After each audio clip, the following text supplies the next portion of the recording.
அனில் மாநாடு நடத்தினா, மதுரையில மாநாடு நடத்தினா. அதுல மாநாடுல யாரெல்லாம் வந்தேன்னு தெரியும் உங்களுக்கு. ஒரு ஒரு பாக்குற ஒரு பொம்பளைய சுத்தி ஒரு சின்ன பொண்ணு மாதிரி இருக்கு, அதை சுத்தி ஒரு 15 பேர் செல்ஃபி எடுக்கிறான். யாரா அது? ஒரு பெரிய பெரிய செலிபிரிட்டியா இல்ல வேற யாராவது துணை நடிகையா இல்ல யாராவது ஏதான்னு பார்த்து அந்த அவளுடைய பதிவுகளை, இன்ஸ்டாகிராம்ல உள்ள பதிவுகளை போய் பார்த்தா ஒரு செக்ஸா போச கொடுத்து என்ன நல்லா இருக்கானா, எப்படி இருக்கேன் அப்படின்னு சேலையை திறந்து போட்டுக்கிட்ட வீடியோ போட்டிருக்கா. அந்த வீடியோ மூலமா ஃபேமஸ் ஆயிருக்கா. அவ வந்திருக்கா இதுக்கு மாநாடுக்கு. யாரு? விஜய் அனிலுடைய மாநாட்டுக்கு வந்து அவனோட நின்னுக்கிட்டே செல்ஃபி எடுக்கிறாங்க. அப்புறம் இவனை எல்லாம் வந்து எங்கெங்க கொண்டு போறது? சிலருக்கு டவுட் வரலாம். அதாவது விஜய் இவ்வளவு கூட்டம் கூட்டிட்டானே, 2 லட்சம் 3 லட்சம் கூட்டம் கூட்டிட்டானே, இவன் எப்படி ஜெயிக்க போறான்? எப்படி நமக்கு திமுகக்கு எவ்வளவு தூரத்துக்கு அது ஆபத்தா உருவாக்கும், இல்ல எவ்வளவு தூரத்துக்கு பிரச்சனை இருக்கு திமுகக்குன்னு பலருக்கு ஒரு டவுட்டா இருக்கும்.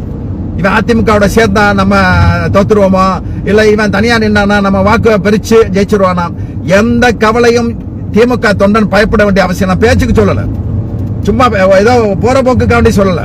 கடந்த காலங்கள்ல உள்ள புள்ளி விவரங்களை தான் சொல்றேன். திமுக அதிமுகக்கு எதிரா 12ல இருந்து 14% வாக்குகள் இருக்குங்க தமிழ்நாட்டில்.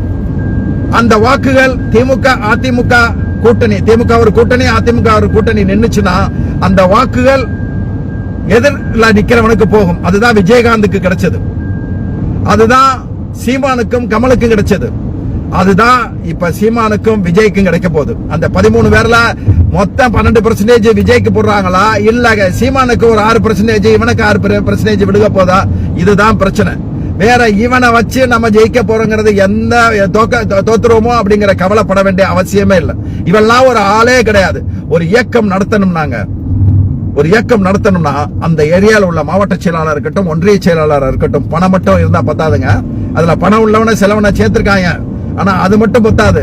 தொடர்ந்து அவன் உழைக்கணும், தொடர்ந்து மக்கள் சேவை செய்யணும், தொடர்ந்து நலத்திட்ட உதவிகள் செய்யணும். 75 ஆண்டு காலம் இந்த இயக்கத்துக்காண்டி, இந்த மக்களுக்காண்டி தொடர்ந்து பாடுபட்டவங்க நம்ம. திமுக வந்து எனக்கு கூட வேதனையா இருந்துச்சு. ஏங்க எதிர்கட்சியா இருக்கும் போது ஏதாவது செய்யறீங்க, ஆளுங்கட்சியான அரசு தானே செய்யணும், அப்பவும் நம்மளை போட்டு எங்க கொள்றீங்க அப்படின்னு சொல்லி கூட நான் நினைச்சிருக்கலாம். ஆனா எந்த நேரமும் 24 மணி நேரம் கொரோனாவா இருக்கட்டும், மழை வெள்ளமா இருக்கட்டும், பெருவெள்ளமா இருக்கட்டும், புயலா இருக்கட்டும், எப்ப பார்த்தாலும் திமுக தாங்க களத்துல நிற்கும். திமுக தாங்க நலத்திட்ட உதவி. அவன் எதிர்கட்சியா 10 வருஷம் இருந்தா கூட எல்லாம் செய்யறது அவன் தான். அப்படிப்பட்ட நம்மள மக்கள் விரும்புவானா, இல்ல இத்தனை ஆண்டு காலம் படத்துல 10-20 வருஷம் நடிச்சிட்டு தன் கூட உள்ள துணை நடிகைக்கு கூட உதவி பண்ணாதவன் தன்னுடைய படத்துல 150 ரூபாய் 200 ரூபாய் டிக்கெட்டை 2000 ரூபாய் கொடுத்து தன் சொந்த ரசிகரைய கொள்ளையடிக்கிற ஒருத்தன் திடீர்னு வந்து அரசியலுக்கு வந்து நான் முதல்வர் ஆக போறேன்னு சொன்னா செருப்பு கழட்டி அடிக்கணும். நம்ம இத்தனை காலம் உழைப்பு எங்க இருக்கு? ஒரு திடீர்னு ஒருத்தன் வந்துருவானா இந்த ஆட்சிக்கு? வந்துருவ முடியுமா? அவன் அதிமுகவோட சேர்ந்தானா இல்லாம போயிருவான், காணாம போயிருவான். தனியா நின்றான்னா 7% 8% சீமான் எவ்வளவு ஓட்டு பிரிக்கிறானோ அதுதான் வரும். நீங்க 2016 எல்லாம் தனித்தனியா நின்னாங்கல்ல, 58 தென் மாவட்ட தொகுதிகள்ல சீமான் நின்னா அவனுக்கு வந்து 58 தொகுதியில கிட்டத்தட்ட 20க்கு மேற்பட்ட தொகுதியில இவனை காட்டுல நோட்டா ஜாஸ்தி வாங்கியிருக்கு. இதுதாங்க யதார்த்தம்.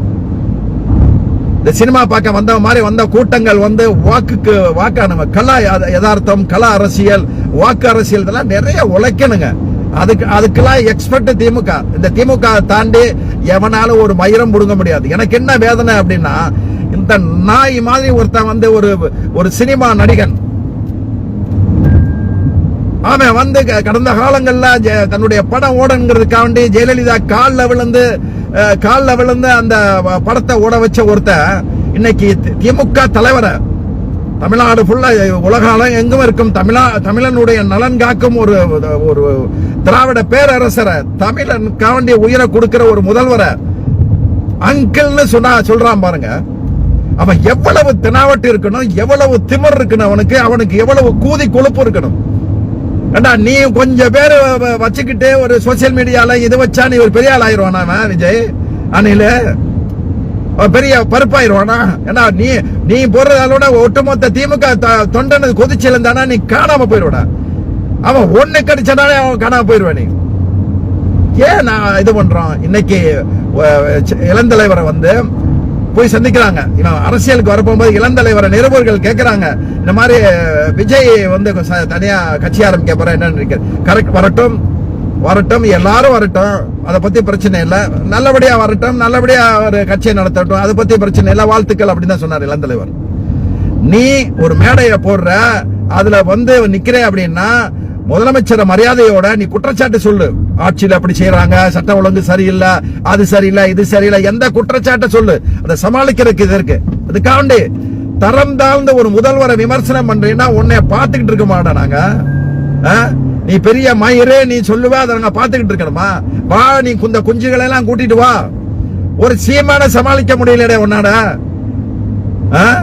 ஒரு கோல் சுரேஷ் செருப்பால் அடிச்ச மாதிரி பேசுறான் அணில, அவனை ஒரு புடுங்க முடியல. திமுக உங்களால புடுங்க முடியும்? இத பார்த்தா சிரிச்சுக்கிட்டு உட்கார்ந்து இருக்க வேண்டிய சூழல் இருக்கு நமக்கு. இவன்லாம் ஒரு ஆளுன்னு நமக்கு சேலஞ்சு வர்றான். அடுத்து எனக்கும் திமுகவுக்கும் தான் போட்டியான். ஒரு திமுகவோட போட்டி போடுறதுக்குன்னு ஒரு தகுதி வேணும்டா. அந்த தகுதி உனக்கு கிடைக்குமா? உனக்கு அந்த தகுதி உனக்கு இருக்கா? அதனால எனக்கு என்ன தெரியுமா, நம்ம திமுக தொண்டர்களுக்கு நான் சொல்றதுதான், இவெல்லாம் ஒரு மயிரும் கிடையாது திமுகக்கு முன்னால. 2026 மீண்டும் நம்ம ஆட்சிக்கு வரப்போறோம். இரண்டாவது முறையாக தமிழக முதல்வரா தலைவரை திராவிட பேரரசரை 2வது முறையா முதல்வரா உட்கார வைக்க போறோம். அதுல எந்த மயிரும் வந்து தடங்கல் பண்ண முடியாது.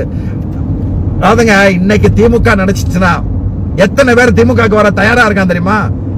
இன்னைக்கு வளைச்சு உடைச்சிட்டு இந்த சங்கிகள் 2வது இடத்துக்கு வந்துடக்கூடாதுன்னு தாங்க நம்ம இவ்வளவு தூரம் பாடுபடுறோம். நம்ம சமூக நோக்கோட செயல்படுறோம். இதை இந்த எடப்பாடி பழனிசாமிக்கு எங்க தெரிய போகுது? அவன் ஆம்புலன்ஸ் வர்றத வந்து குற்றம் சொல்றாங்க.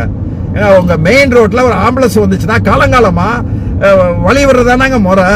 அந்த ஆம்புலன்ஸ் வந்து திமுக திட்டமிட்ட உள்ள வகுப்பு தான். இவர் பெரிய மயிறு, இவருக்கு லட்சக்கணக்கான ஆட்கள் கூடுறாங்க. இதுல போய் திமுக போய் புகுந்து ஆம்புலன்ஸ் அனுப்பி அதுல இடைஞ்சல் பண்றாங்களாம். என்ன கேவலத்தனமான! அந்த ஆம்புலன்ஸ்காரனை அடிச்சிருக்காங்க, காயப்படுத்தி இருக்காங்க. இவனையெல்லாம் சும்மா விடலாமாங்க? இவனெல்லாம் ஒரு அரசியல்வாதி.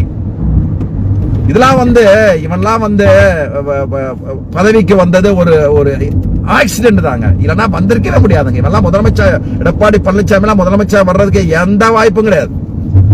அது சசிகலா செஞ்ச தப்பு இன்னைக்கு உட்கார்ந்து அழுதுகிட்டு இருக்கு. அது அவருக்கு வேற ஆள்கிட்ட கொடுத்திருந்தா கூட திருப்பி வரப்போது முதலமைச்சர் கையில கொடுத்திருப்பாங்க. அதனால இவங்களை பத்தி எதுவும் செய்ய வேணாம். எனக்கு வேண்டுதல், என்னுடைய கவலை வந்து விஜய பத்தியோ. இன்னொன்னு சீமான், எனக்கு நான் என்ன நினைக்கிறேன் அப்படின்னா, தலைமையில வந்து இந்த அணியில வந்து திட்டுறதுக்கோ இல்ல சமூக வலைதளங்களையோ இல்ல வந்து நேரடியா தாக்குறதுக்கோ ஒரு அல்லக்கை வேணா, அந்த அல்லக்கை சீமானா இருக்கட்டும்னு தலைமை நினைச்சிச்சுன்னா அது மிகப்பெரிய தவறு. சீமான் ஒரு மானம், ரோசம், வெக்கம் கெட்ட ஒருத்தன். நீ என்னதான் பேசினாலும் சரிதான், நீங்க செருப்பு கட்டி அடிச்சாலும் சரிதான், அதை வாங்கிக்கிட்டு பேசாம கையை கட்டி நிப்பான். அப்படிப்பட்ட ஆள் தான் சீமான்.